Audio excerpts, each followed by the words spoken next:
joining us tonight. We, as April just said, are going to talk about some of the most asked questions that we get on a weekly, monthly basis. And we're going to be tailoring kind of answers to Maine, because Maine is a different place to build an ADU than Massachusetts, both for the new state law, but also we deal with a lot of different stuff from a utility hookup standpoint, and we've got some different code stuff. So we're going to talk about how to do it in Maine, and to give you a little bit of background on us and why we're presenting this. We've been building ADUs across New England for 4.5 years. We've built, I think we're getting close to 50 since starting. We've learned a lot by making mistakes, fixing mistakes, and just getting better and better, and kind of being on the front lines of building these things, working with municipalities, figuring out how to upgrade septics.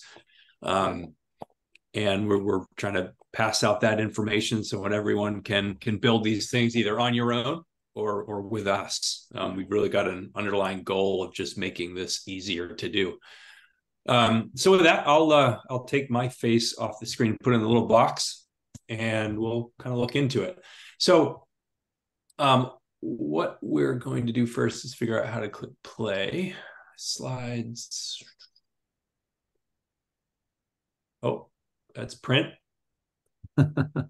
Slideshow. Play. Got it. So what we've got here, we've got kind of a bunch of slides. We're going to talk through some of the frequently asked questions. We've got some pictures to kind of document some of this stuff. We've got 20 to 30 minutes of content that we're going to rattle off, but please jump in with questions if you want to dive deeper.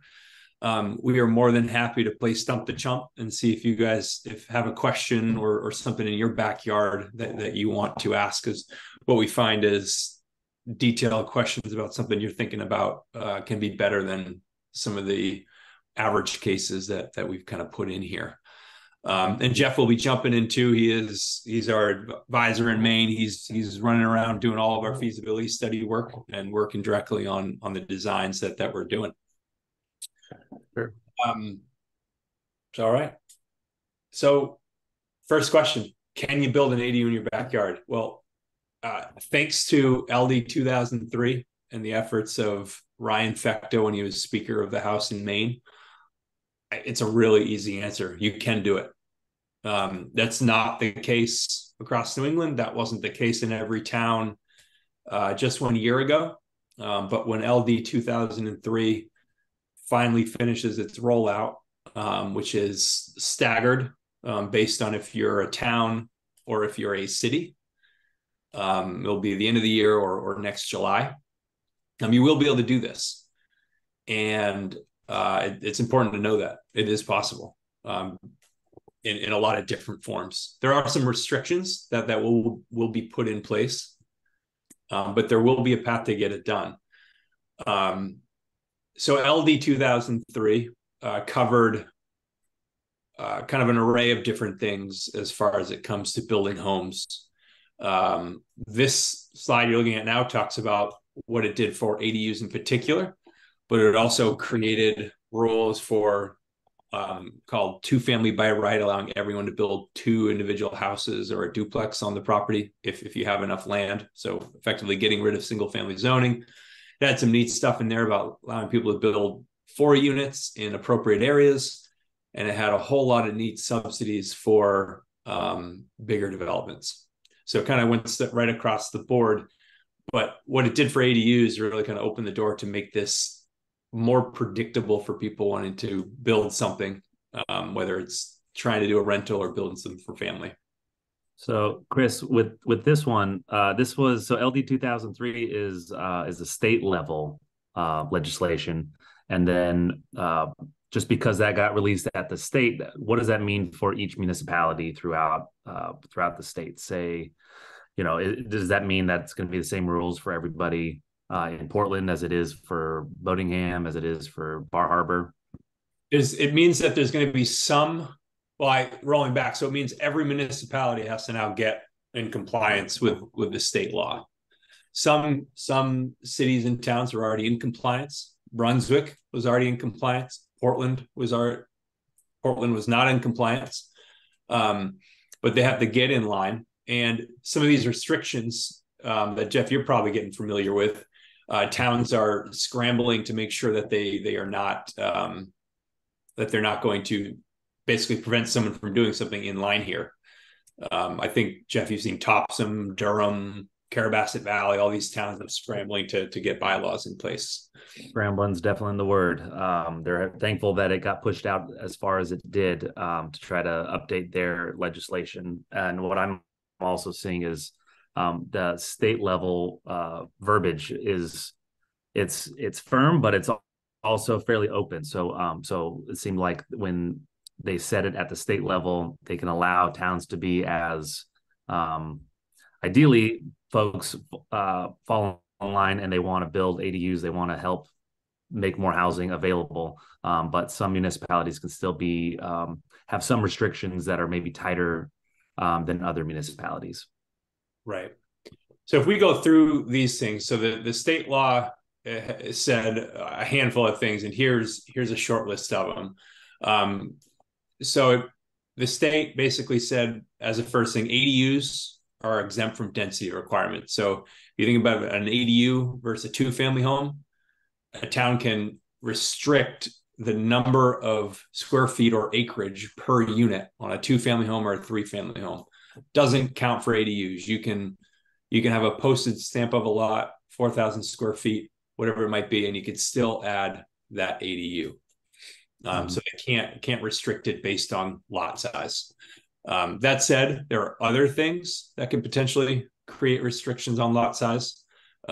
We see in South Portland, Jeff, you've seen in South Portland often coverage ratios causing restrictions. And Jeff, why don't you coverage ratios? So coverage ratio is the amount of building of sometimes it's impervious area, but sometimes it's lot coverage is the way they use it. So technically, that would be your home, your shed, sometimes your deck. Depends on how the municipality zones that, but it would be things that are covering your lot. You can only put a certain percentage of those structures on your lot, typically.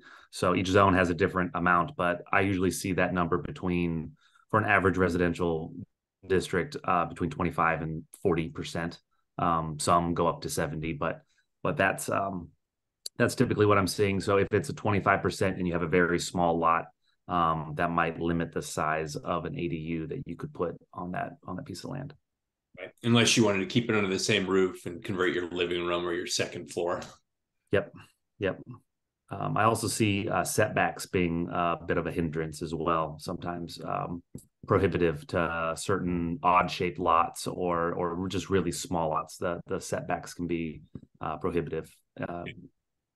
So all things that are correlated to lot size, but not specifically restricted based on density. Yeah, not that exactly.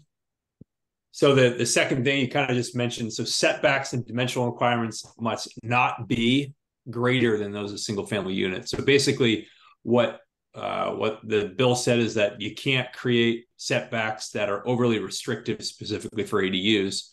If you think a town that doesn't really want ADUs, it could just create absurd setbacks that make it impossible for somebody to do this. They have to match what's already there for the primary residence. Yeah. That said, towns could do shorter setbacks, and we have seen that happen. Towns giving preferential setbacks to an ADU.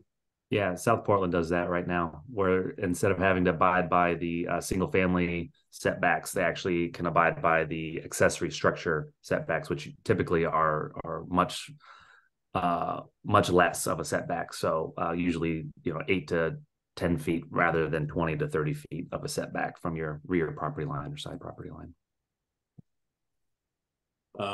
So number 3, municipalities must establish requirements for lot area.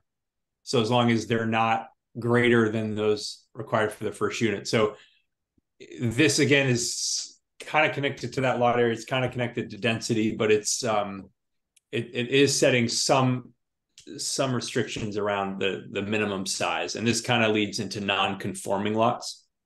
Again, not very common, not very rare, but there are situations where something can't fit for a septic. You can't get a septic on a lot, for example. So they're looking at that health and safety stuff and safety of neighbors and streams and coverage. So fourth thing on here, must be able to basically show that you can support this ADU with the appropriate code compliant water and sewer needs. You can't just park a tiny home in a driveway and not have a plan to get rid of the waste or get water to it. These do have to be code compliant. There is a caveat to that. Technically, with the new tiny home law, which is separate than LD 2003, you can just park a tiny home in a driveway for a certain amount of time and live in it. But that's separate from LD 2003, and it doesn't really fit into these permanent legal dwelling units. There's still a fuzzy line. Tiny homes would be considered what, Chris? What's the square footage cutoff? 400 square feet. 400, that's right. These are that fit in there. I think they've got to be on wheels as well, but we're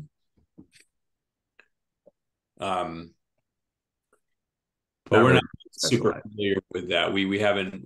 I know tiny homes in Maine is much more familiar with exactly how to get a tiny home in your driveway for as long as possible. So number 5 here, municipalities can require permitting and applications for these additions. Say Portland takes the cake on this one. They require lots of permitting, lots of applications. It doesn't quite make it impossible to build an ADU in Portland, but it gets close, and it makes it expensive. So it is something that towns can do, and some of them use it to their detriment, and not really, because Portland likes ADUs. They love housing. They're trying to make it right, but they've got a very difficult permitting process that makes it difficult to do. Jeff, South Portland, you've talked about a lot. They've got a pretty extensive permitting process, but it doesn't make it that hard to do an ADU. It just really makes it so there's going to be a lot of really nice ADUs built in Portland. Yeah, in South Portland, yeah, they do a really nice job of. I think it's a good balance of. I think it's thoroughness is really what they're doing. They're very thorough with what they're doing, making sure that the homes that are going to be built there are matching what they want the town to be without it being overly complicated and too time consuming. So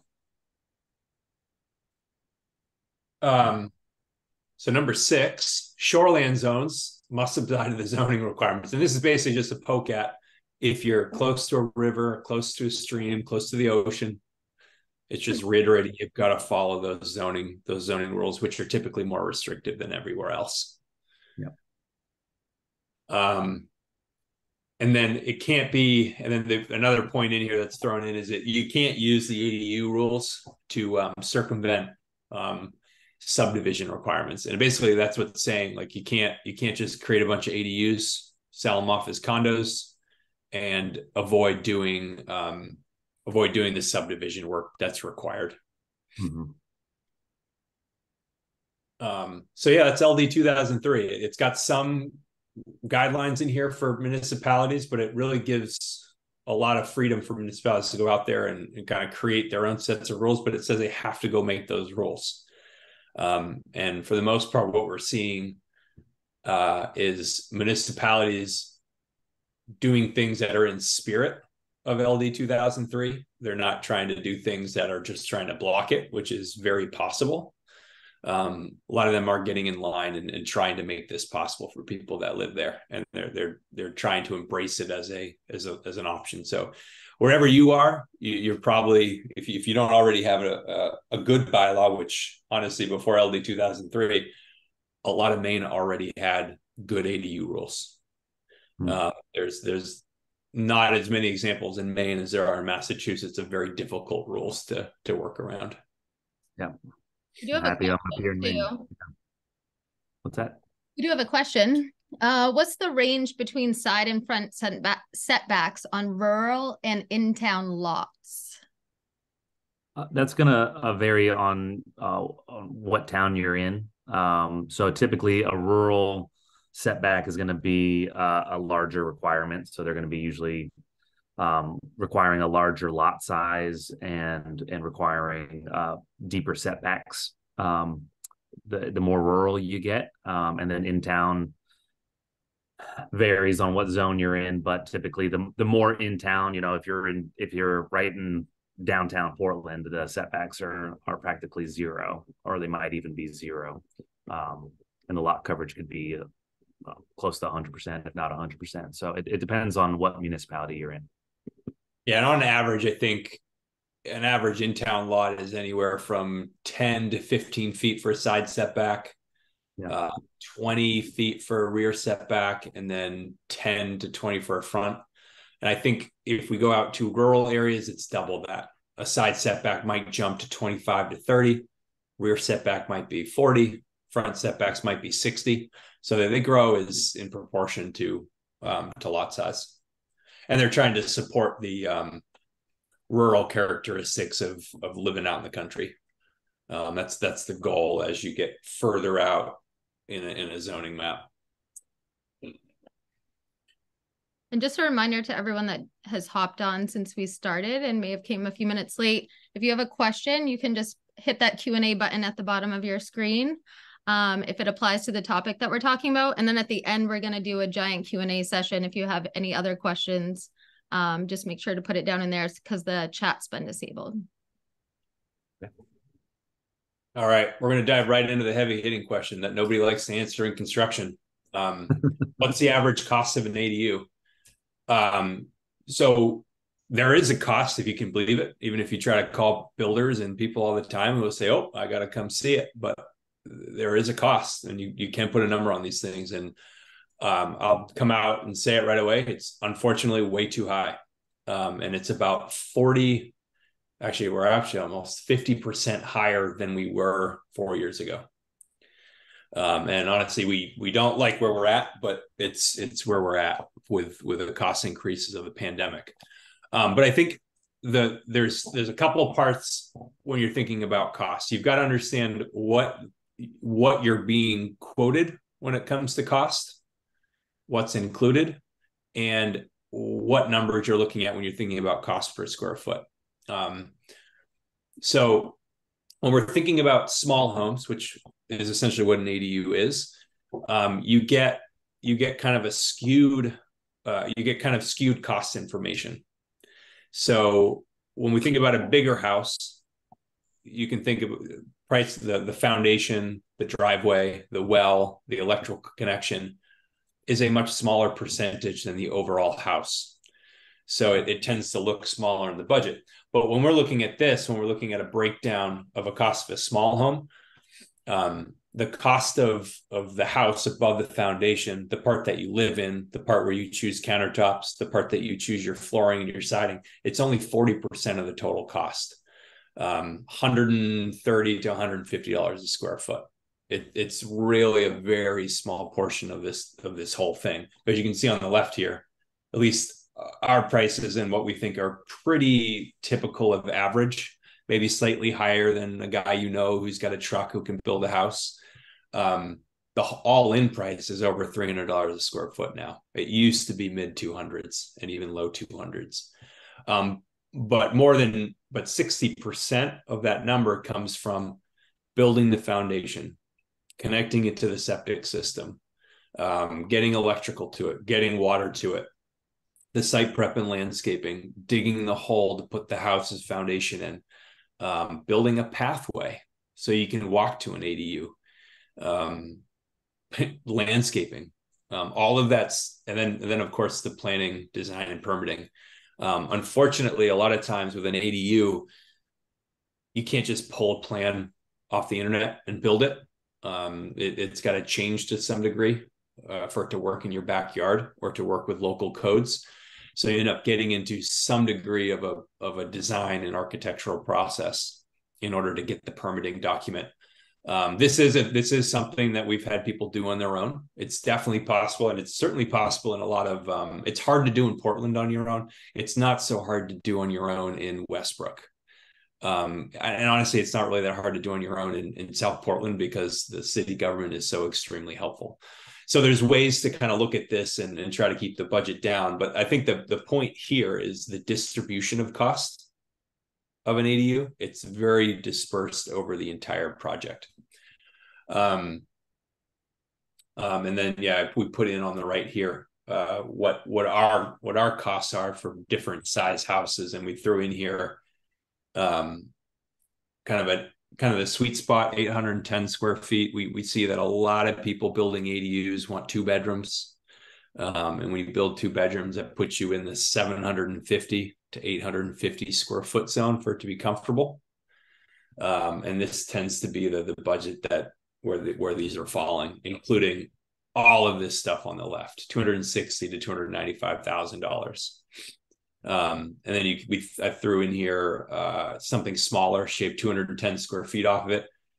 The price comes down, but it's not coming down by as much as you might expect when you drop the size of the house by 25%. And that's a function of all of these numbers don't change as much as you'd like to see them change as you get smaller. Yeah. I think what is also worth noting with our prices and with, plays into all of this is that for most places in Maine, the further north you get, it might not hold true, but we are we do a design and construction operation here at Backyard ADU, which is not necessarily the norm I'm finding out in construction. So you're working with us the entirety of the project, which is not what a lot of our competitors can say. They might end up having to sub out the actual construction of the home, or just other aspects that are when you do hand off a project, there are things that can be lost in translation from one company to another. So the fact that we keep things under one roof is worth noting. It helps drive prices down and really make us a one-stop shop. Yeah, and I think that the point there, Jeff, that you're really trying to make, if you're out there building an ADU, looking at budgets and trying to determine if everything is there and if that's actually what the house is going to cost, which is honestly the name of the game when it comes to any construction project, whether it's building a patio, doing a bathroom, or doing an entire house, you've got to make sure that the budget has all 4 of these things. Yeah.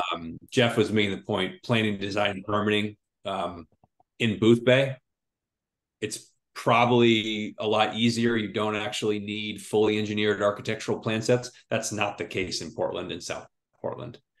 So you've got to look at all of these individual pieces and make sure it's accounted for. And if foundation happens not to be in the quote, well, you're going to have to go get a quote for that foundation because you need the foundation.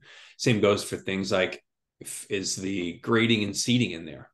Grading and seating, that finished piece, is a exceptionally expensive piece of site work for repairing 3,000 to 5,000 square feet of area, which is generally what gets messed up in an ADU build after you've trenched for water, electrical, sewer, and built the house and stocked soil. It's a $5,000 line item. It's not insignificant. And that is something actually someone could take on their own, but it's hard to do without the proper machinery. Mm-hmm. Yeah, and sometimes people or companies are advertising a price, but it's not including the majority of the items that are on that list too. We do have a couple good questions. What about land cost? Good question. So it's one of the reasons ADUs are cheaper than building a new house, is because there's no land cost. We have seen interesting scenarios where friends are building in a friend's yard and they're paying some kind of fee to do that. And then getting put on the deed of the house in some manner.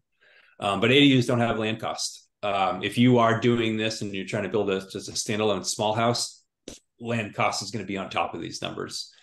And average lot prices in southern Maine right now, it actually looks like they're coming down, which is a good thing. Just without an updated data set, it does look like there's lots that are sitting for a little bit longer. And it looks like there's some movement in the right direction.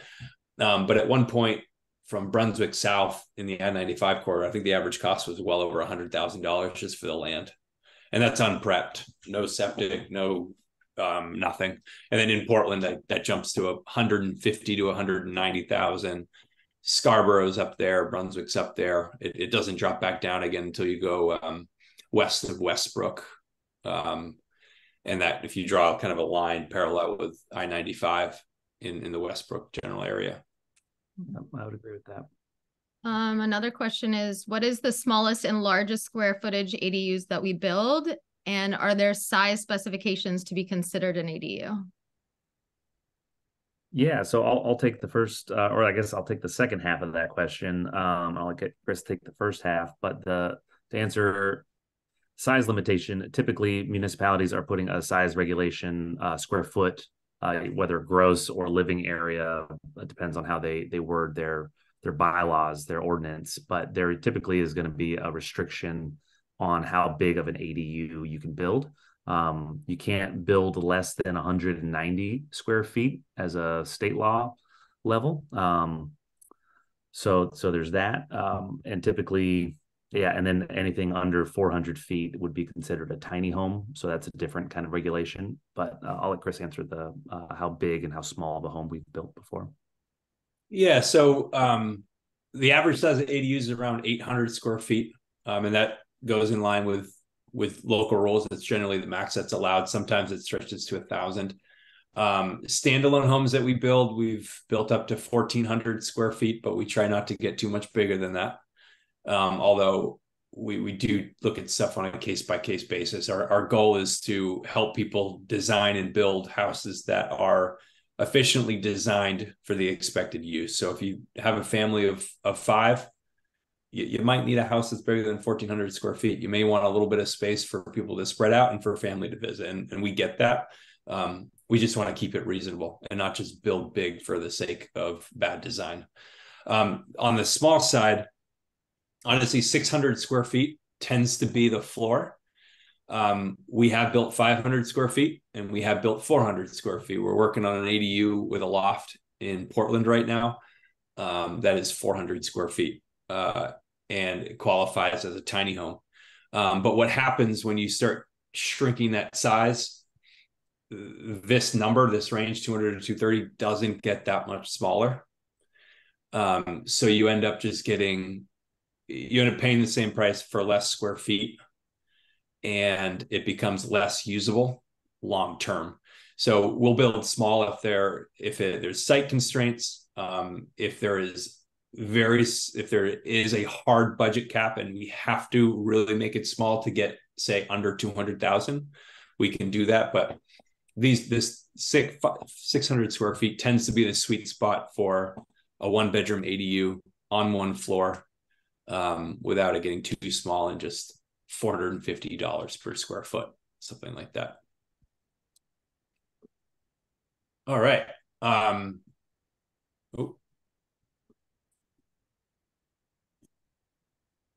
shoot. You're missing one. Yeah, we got out of order here.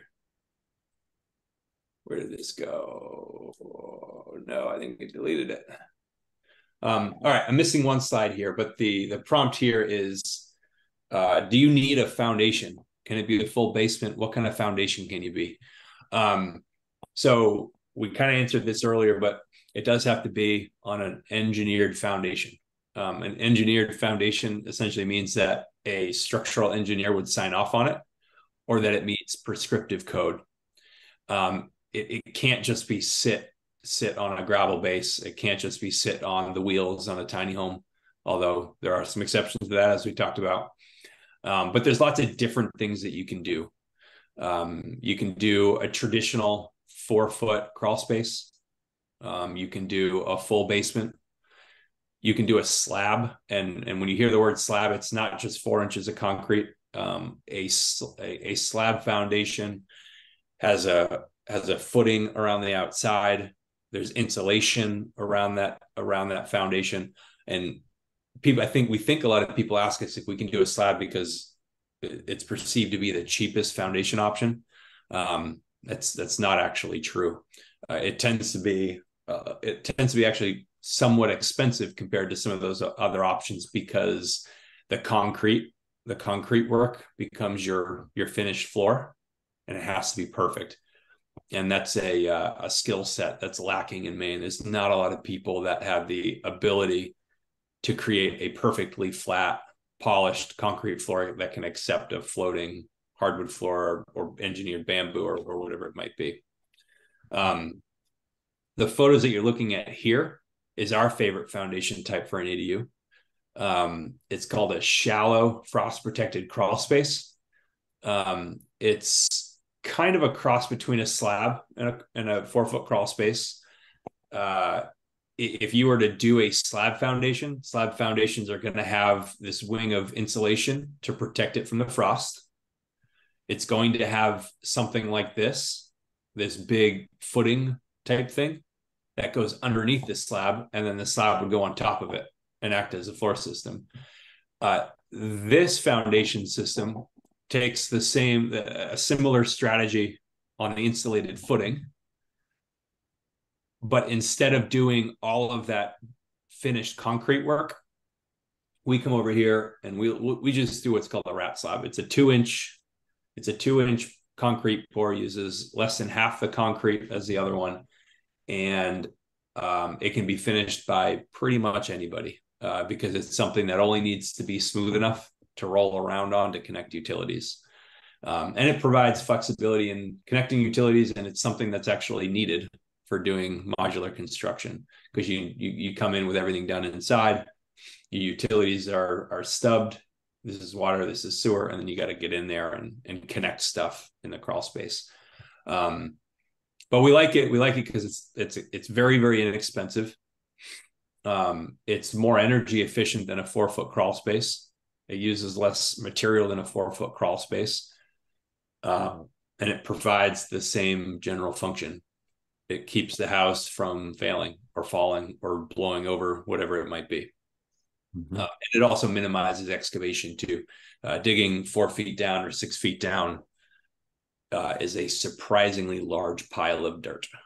And if you're building on an in-town lot, there's generally not enough room for that dirt to go. So you've got to take it away from the property and pay to do that. Mm-hmm.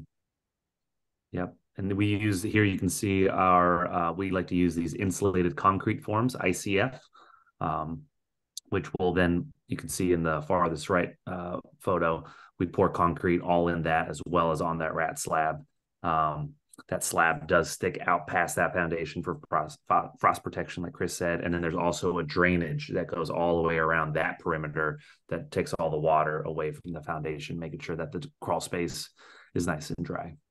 Yep, that's one of the protections, that foundation drain. We do have a question too. How does local state zoning differentiate between a tiny home and an ADU? Yep. So my understanding is mostly has to do with the square footage, but then there are other requirements that, Chris, you know those a little bit better than I do. Yeah, it's the zoning. Zoning doesn't so much differentiate. It's more of a building code differentiator. So building code allows certain exceptions for the steepness of stairs, the size of egress windows, heights of ceilings for something that's less than 400 square feet. And that thing that's less than 400 square feet can be on a foundation. It can be on a trailer. There are different representations of it.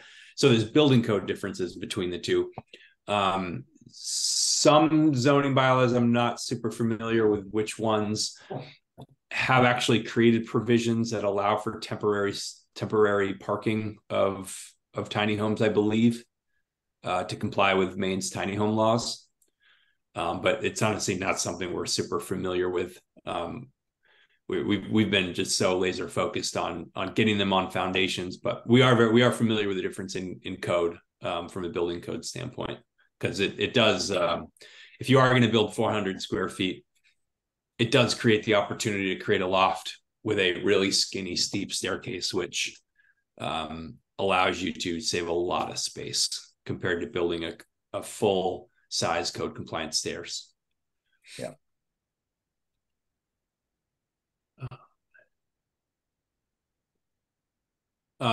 So here's just a picture of a full basement Everyone's seen a full basement before, but perhaps haven't seen one before it's kind of finished. This is using insulated concrete forms, so you can see the insulation on the inside and outside of the basement wall, and then all of the insulation under the slab.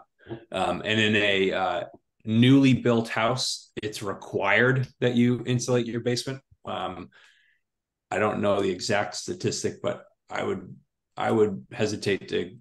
guess that the majority of basements in Maine are not insulated. There's no insulation at all under the slab or on the outside of the foundation wall. And it has an energy efficiency impact, but it also contributes to damp basements. Because when you don't insulate under a slab, and that slab can be 50 to 60 degrees, what happens is it creates a dew point, and any moisture, humidity in that basement, even if it's only 60 or 70%, is going to consolidate on that floor and turn to water. And that's going to be, it might not be water infiltration from the wall or a crack, could just be humidity turning to condensation on pipes and whatnot. And when you build tighter, more efficient homes that have better blower door numbers, the dryness of your basement becomes more critical. Older basements and older homes that are less tight and less well insulated get away with wet basements because the air flows through them so much. When you create a very tight house, there's nowhere for that air to go. It just sits, and it gets moldy and it gets dank, and it becomes a problem.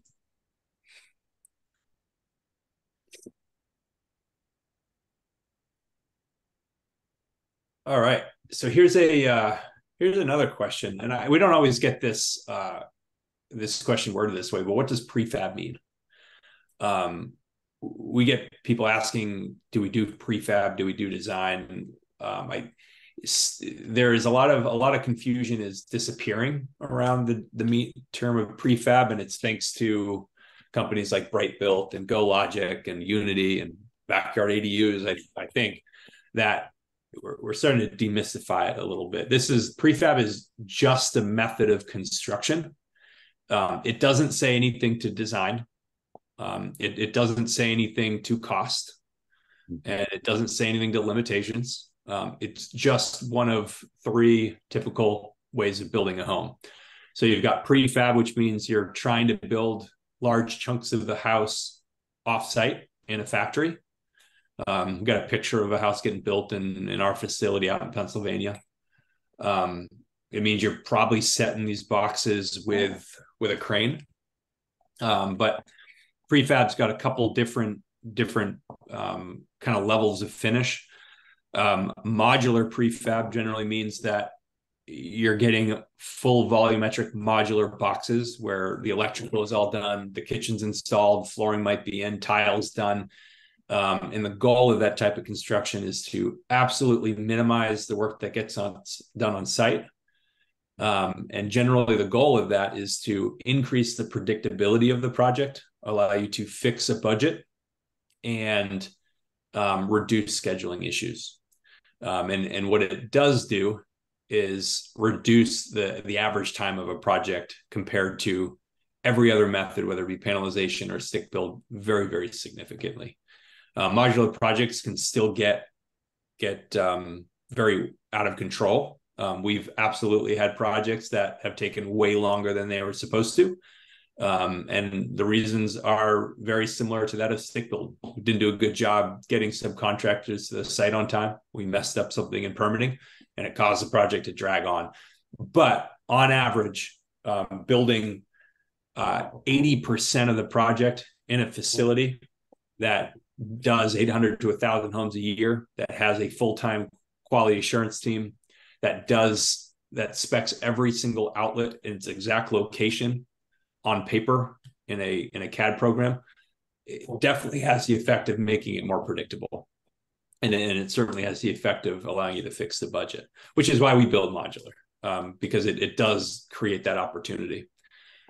Panelized construction, SIP panels, Straw Panels is a really cool company in Maine now doing straw bale panels called Oh shoot, terrible with names. They're up in Wiscasset. They just built a little facility. Croft. They're called Croft, Croft, but they're actually doing 12-inch thick walls with compressed straw. And I think they're getting a lot of their straw from Maine. They're a very, very cool company. But Panelize is basically bringing panels of different levels of finish, setting them with not usually a crane, usually something smaller, but it leaves a significant amount of interior finish work to do, and generally doesn't save that much time relative to a stick build project. Then a stick build project is what everyone's familiar with. It's actually not. It's how a lot of houses. It's how most houses are still built in the United States. There was a time where modular was building more homes than stick built homes, and unfortunately, during that time, gave modular a really bad name. The 70s, 80s, and 90s actually got to the point where most of the housing in the country was modularly built, and a lot of it was garbage. And it's falling apart, and it's eyesores in communities, which is what a lot of people in modular are trying to heal right now, because it's not the case anymore. So that's prefab, and it's purely a construction thing. Design has lots of flexibility in all three. So don't think of it as prefab is pre-designed. That used to be the case. It's not the case anymore. And then finally, there's a big difference in sorry. There's a big difference in the overall timing and how you're going to go about planning the project. Modular does all that up front, whereas stick built, and it can be an opportunity or it can be a negative. A stick built project, you can make decisions as the house is being put together over the course of 6 to 12 months. Walls can go up. You can decide where outlets are going to go by pointing. You can decide where lights are going to go by pointing. You can plan your kitchen after the kitchen is framed and has drywall in it. All of those things are excellent for flexibility in design and trying to make some of those decisions when you have something to walk through. But all of those things are also things that contribute to stick-built projects going over budget and over the schedules. It's not necessarily a bad builder or a bad planner. It's really that the project is planned as it's going. So it just makes it take longer. And it creates things that weren't thought through from a budget standpoint. It's not that stick builders suck. It's just that they're planning the project with the homeowner as it's being built. Whereas when you're building prefab, you have to plan every single outlet before you bang the first nail. And there's no exceptions. And if you change stuff after the fact, it's going to create delays and it's going to cost overruns. But there's a lot of ways to make sure that you don't make mistakes with all the new 3D design software that you can use. Yeah, definitely. We had a question too about permitting. Find it here. Do we follow through with all permits? Yeah, we typically do. Yeah. If that was something that I have a customer right now where they wanted to take over the permitting aspect of the project, and so we're letting them do that. But that's definitely the exception. We typically would get that building permit and acquire all the permits that are necessary. Great. All right. This is a question that's come up more recently. A lot of people are wanting to build with modern aesthetic. You can build with a modern aesthetic, and it comes down to zoning requirements. I don't think you could. Well, a lot of towns have zoning bylaws that say that you need to build an ADU that matches the character of the single family home or the neighborhood. In practice, we don't see it really enforced. So you can probably build modern, and it will come up. Like South Portland has some design requirements. We're using South Portland because they have a big, long, extensive bylaw that they just did. This one's actually in South Portland. Neighbors loved it. and it's very modern. Yeah. But you can generally build what you want. It might piss your neighbors off, but we do recommend making sure you don't do that, and be friendly with your neighbors. But there's a lot that you can do, and not generally a lot of design restrictions. Yeah. That's not, of course, the case in Massachusetts. Massachusetts has much more stricter rules, and they push a lot of these through public hearings, which allow neighbors to comment on design requirements. And that is when design concepts get thrown out. They get used as a kind of a blocker, but in Maine, it's all by right, and it's commented on by the town, not by your neighbors. Yeah, I'll get this question from folks that maybe are looking at our website and they see more of our classic Cape style or traditional style homes. And by all means, we build those all the time as well. But there are some folks I'm noticing more and more that are asking for kind of a monoplane roof, just more modern aesthetic, smaller, framing around the windows, that kind of thing. So just, yeah, nice to see that we do that as well. All right. Are sprinklers required, and how do you deal with them? Well, however you want to look at it, I won't take, well, you'll hear my opinion as I'm talking about this, but in Southern Maine, it's becoming increasingly common for municipalities to require sprinklers in ADUs, regardless of the size. Portland, South Portland, Gorham, Saco, they're all jumping on the bandwagon and doing this. It's extremely expensive as a portion of the project, and it's very difficult to plan, and it's difficult to find people to put the sprinklers in. There's honestly nothing good about it. But the fire chiefs and whatnot are deeming it absolutely crucial to protect lives. So if you live in a town that I just mentioned, you do have to do sprinklers. South Portland has a neat exemption where if you attach it, you don't have to do sprinklers, but that doesn't always save money, because oftentimes attaching an ADU to an old house is really expensive. A lot of these towns do have rules that if you're expanding or spending less than 50% of the value of the existing house, you don't have to do sprinklers. But generally that only applies to attached situations. So that's kind of in line with South Portland. But the actual underlying technical reason is not necessarily all the same between them. It does seem fairly universal that if you do a detached ADU in these towns, it's going to be classified as just a new single family dwelling, and it's going to require sprinklers, and towns make no exceptions on this. Yeah. Yeah. They can be quite expensive. Usually it seems off the top of my head, it seems like about 10% of the total budget of the homes that we've been putting in.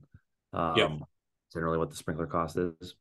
Yeah. It can, if you're lucky enough to not need to upgrade your water, it might be a $15,000 to $20,000 line item. If you do need to upgrade your water, it's going to be the cost of the system, 12 to 15,000, plus all of this nonsense cutting into the street, which can easily be 6 to 15,000. So sprinklers can be, as Jeff said, 10% of the project cost. It can be 15 to 20 grand. So very, very expensive. There are different ways to do it.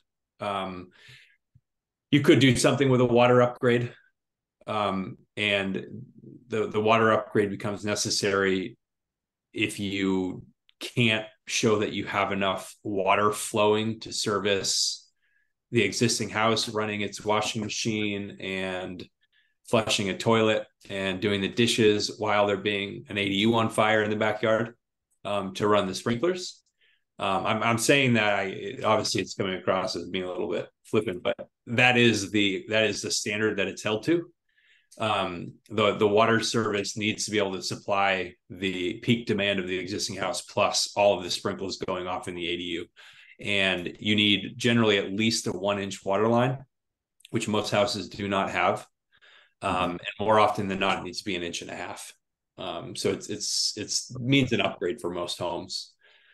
If you're lucky enough to have space to put a giant water tank, this is a typical water heater, actually, and this is a huge 250-gallon water tank. If you have space to put this infrastructure, you can avoid doing all of this. But oftentimes when you're building an ADU, you don't have room for this because you're not doing a full basement and don't have a essentially an addition to the ADU to put it. There is a third method. Don't really have a good photo on it, but there is a system called a low flow sprinkler system. And this is a system that can, in some situations, get away with a 3/4 inch water line. And we were able to do that once on Peaks Island, and it was for a single family home. And it's going to be more difficult to do for an ADU, but if you are trying to work on a sprinkler design, I would recommend asking the designer if they can make a low flow system work, because you could avoid the tank and you could avoid upgrading the water line. All right. Well, that's sprinklers. But obviously they don't kill a project. They are possible. They can get done. They just make it more complicated. So if you are trying to do this, don't let it be a blocker. It's just an expensive add-on. Yeah, we'll figure it out. The data does say they save lives. So if you accumulate the data across the entire country, on average, this is generally a good thing for saving lives. And you got to start somewhere. So, okay. Do I need a new septic? So luckily in Maine, this is a much easier question to talk around than the houses we work on in Massachusetts. Right. So I think one of the most common misconceptions about the septic system is the tank versus the leach field and what is going to be the weak link. So it's the leach field size. Leach field sizes are designed to support a certain number of bedrooms. And the number of bedrooms is basically connected to an estimated gallons of water per day that leach field can distribute into the dirt. Mm-hmm. So the system in your backyard right now was designed for a certain number of bedrooms, and it's very likely that the number of bedrooms it was designed for is how many bedrooms are in your house, or very close to it. Sometimes we'll see systems that had one extra bedroom in them, but oftentimes the numbers match. And that leads to a couple different strategies for getting around that. You could try to do a bedroom conversion to maintain the total bedroom count going into the septic as even. That's going to be the cheapest way to deal with a septic issue. But it's not always possible, and it comes down to the local municipality and what they're comfortable approving.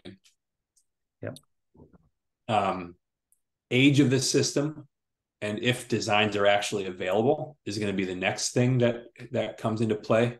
If you don't know where your system designs are, if you don't know how old it is, you're going to have to build a new septic.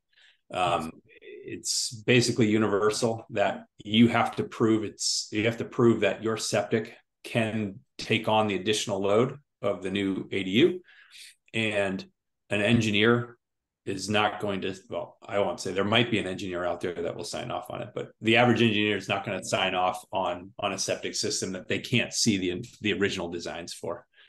And there's not a great way to figure out how a septic system was built, what level of sand's under it, what piping is used, how much stuff is caked up in the leach field lines. Is it full of kitchen fat? Who knows? You're just going to have to redo it if you don't have the designs. And generally, designs can be missing on systems that were built in the early 90s or earlier. Septic recording in the 70s, 80s was not as good as it was in the 90s and later. So if you have an older house, older septic, 70s or 80s, you might not be able to find those records. Yeah.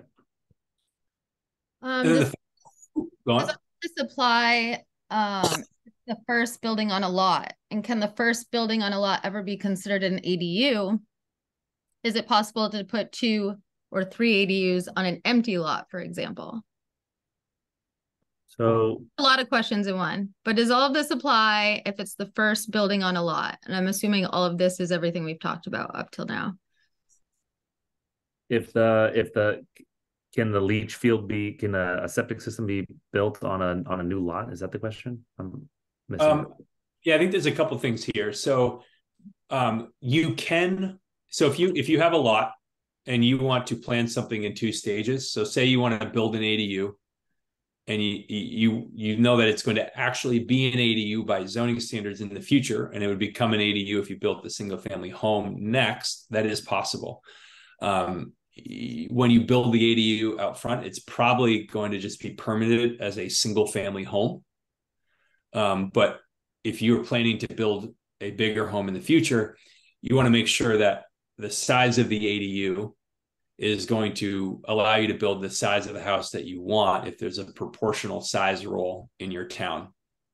So an ADU could just be a small home on a standalone lot. You can build multiple small homes on a lot. You can build multiple ADUs on a lot in South Portland or Portland, along with a single family home. You can also build multiple small homes on a lot, but if they're going to be considered independent single family homes or independent dwelling units, you have to meet those density requirements. So if it's 1 acre per house, you need to have a 2 acre lot to build 2 small homes. Yep. So a little bit of a convoluted answer, but there's a lot of different variations of how that can play out, depending on the situation and what the goal is, and completely different in every town. Yeah. Let us know if we could answer that question any better for you too, Sarah. All right. I think we're, all right. So I'm going to go next here. Will, can I have separate electric meters? So you most certainly can have separate electric meters. It generally is a little bit more expensive than just feeding a sub panel with a sub breaker if you have the capacity. But as a line item in the overall project, it's not a big line item, and it provides a lot of value to do separate meters. So you could do a situation like in this photo where you've got 2 meters side by side on the existing house, and you could try to utilize the existing incoming service. You could have a situation where you need to upgrade the service coming in from the street. You might have to put a bigger wire size to power both houses. But one of the general goals of adding a second meter is to not touch your existing electrical panel in order to save money. If you send an electrician in and they start messing around with your existing panel and they have to bring it up to code or replace it, very quickly adding that sub breaker might end up being more expensive than just adding the separate meter. The other way you can do this is you could just do a completely new service directly from the street to the ADU. Could be overhead, could be underground, but it comes down site by site, and what the best way to do that is from a cost standpoint and logistics. Yep.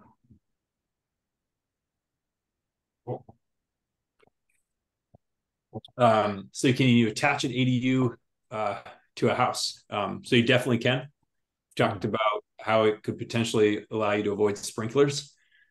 This photo is not actually an ADU. This was an addition, kind of a flex space for this home. So it did avoid the sprinkler rules in Portland. That was one of the goals of the construction, is to not have that cost go into it. And attaching it to this house created a new mudroom, which was something that the homeowner wanted. And it's going to be used as a living room as well as an office space or for a family to come stay in. So in this situation, it's just right across the board made sense to attach it. Yep. So you can, and attaching is case by case on how much cost it adds. It makes the architecture a little bit more difficult, but it definitely can be done. Yep.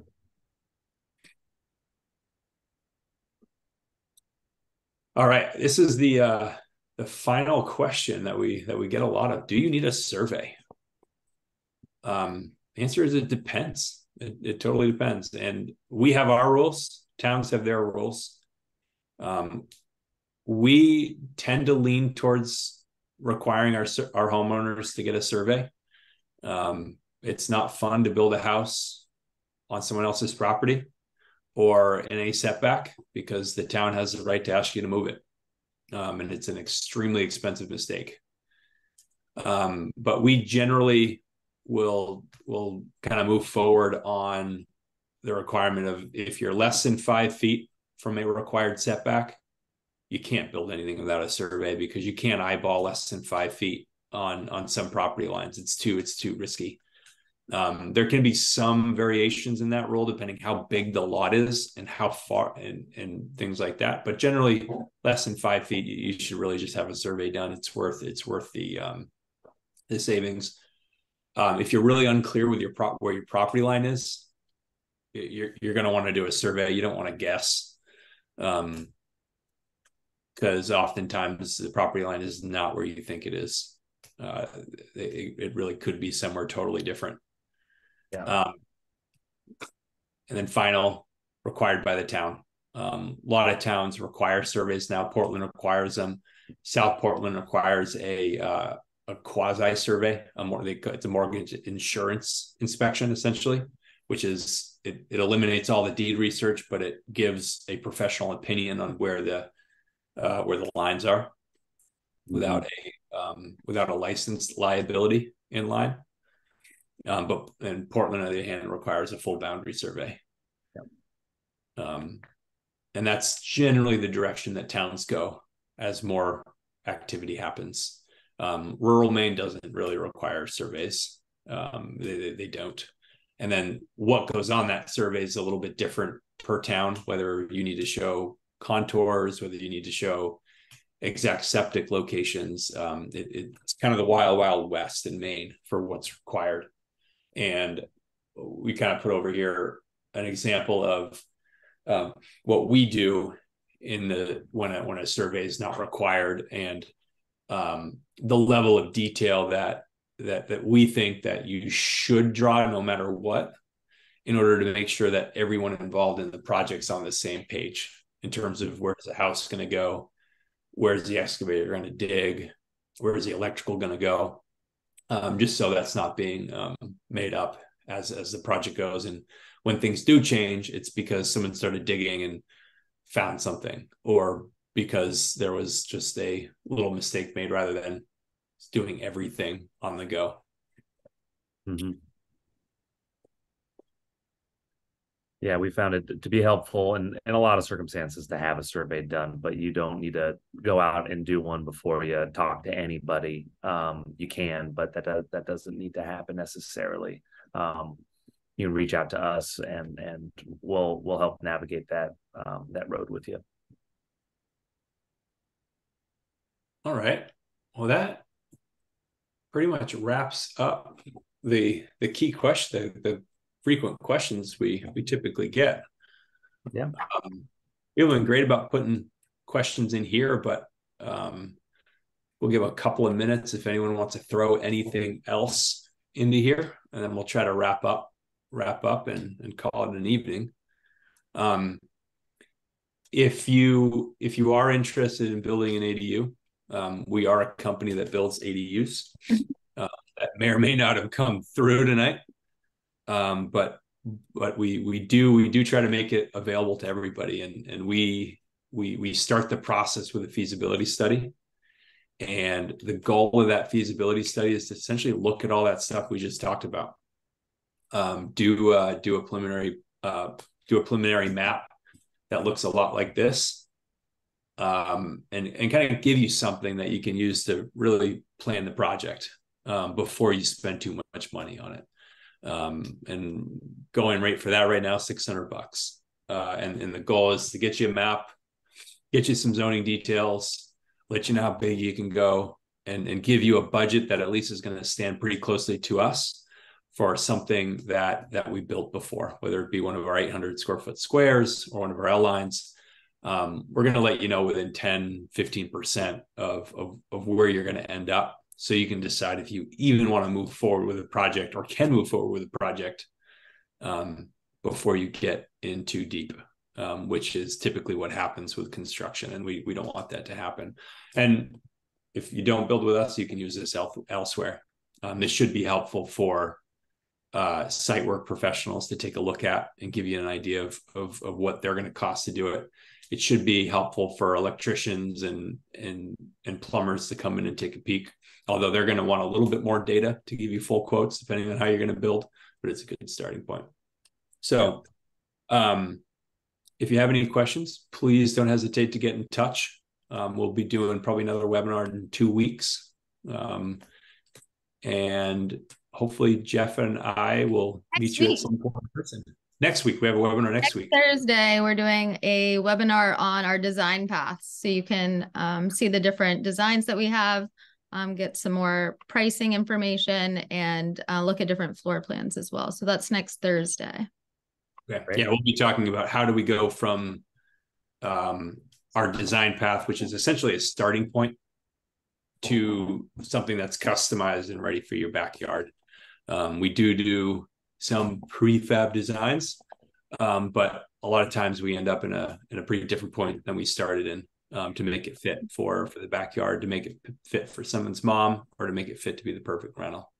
But with that, I guess I look forward to one question just in the nick of time. How about floor plans and prices? So we're going to look at some of those next week when we talk about design paths. We do have floor plans and prices on our website as well. So we have 6 design paths. A design path is a couple of floor plans that we use as a starting point. Generally, they're floor plans that we have built before and that we know work, and we're comfortable making adjustments to without worrying about building something that's going to be weird. But you can take one of those floor plans and just say, ship this to me in January, and we can do that. Or we can customize it. But those are on our website, but we can follow up. We'll follow up with an email too to direct you where those live. Yeah, I normally throw all of these resources in the chat, but our chat isn't working right now. So I'll send out an email to everyone that attended with those lists of resources, how to get in touch with Jeff too, and links to websites. So you'll get that by tomorrow morning. Perfect. Thank you. All right. Well, have a great night, everybody. Thank you. Have a good night.